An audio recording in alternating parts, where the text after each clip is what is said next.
பெட்டியில் மூதாட்டி உடல், பேரனிடம் தீவிர விசாரணை. இன்னும் எவ்வளவு இடம் எடுப்பீங்க? கலெக்டரிடம் கிராம மக்கள் கேள்வி. வேலூர் ரூபாய் 2 கோடி கையாடல், பெண் ஊழியர் கைது. திண்டுக்கல் திருவனந்தபுரம் தமிழ்ச்சங்க விழா, தாமரை பிரதர்ஸ் நூல் அறிமுகம். ராமேஸ்வரத்தில் தடைமீறி இரட்டை மடியில் மீன்பிடிப்பு. ராமேஸ்வரம் மீனவர்கள் 3 பேர் இலங்கையில் கைது. புதுச்சேரியில் $1 14.2 லட்சம் ரியால். பெரும் பொருளாதார சரிவில் ஈரான், மீண்டும் வெடித்தது போராட்டம். மாசு சான்று இணைக்கப்படாததால் கர்நாடக வாகனங்களுக்கு மற்ற மாநிலங்கள் அபராதம். ஐக்கிய நாட்டில் முதல் முறையாக இந்தியில் புத்தாண்டு வாழ்த்து. பயங்கரவாதிகள் புகலிடம் எது? அமித்ஷா மம்தா மோதல். அடுத்த தலைமுறை துருவ் ஹெலிகாப்டர் அறிமுகம். நம் விமான தொழில்நுட்பத்தில் புதிய மைல்கல்.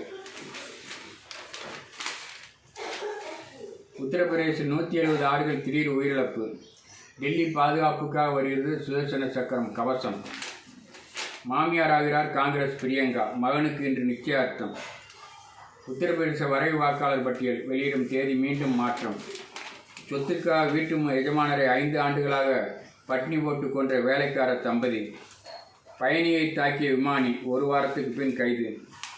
பள்ளத்தாக்கில் பஸ் கவிழ்ந்து உத்தரகாண்டில் 7 பேர் பலி. 5 மாதங்களாகியும் தன்கருக்கு வீடு ஒதுக்கப்படவில்லை.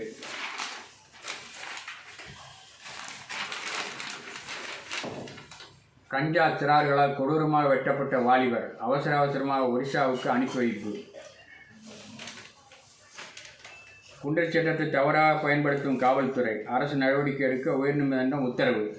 இ-சேவை மையங்கள் 2 நாட்களாக மூடல். சென்னை அதிக வட்டி மோசடி, 3 கைது. சென்னை போலீஸை அடித்தவருக்கு காப்பு. சிவகங்கை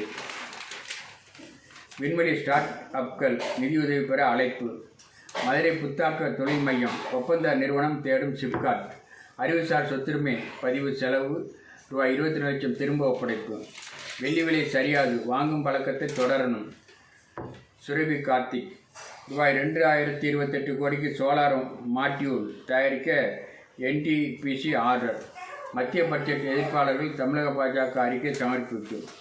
மிகச்சிறு அணு உலைகள் வாங்க ரஷ்யாவுடன் இந்தியா பேச்சு. இந்திய AI ஆராய்ச்சி அமைப்பு குஜராத்தில் அமைக்க ஒப்புதல். எடை அளவீடு முறைகள் சரிபார்ப்பு. 11 தனியார் நிறுவனங்களுக்கு உரிமம்.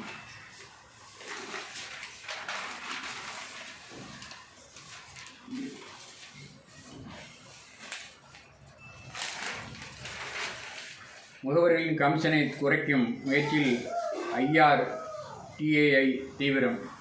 முதலீட்டாளர்களின்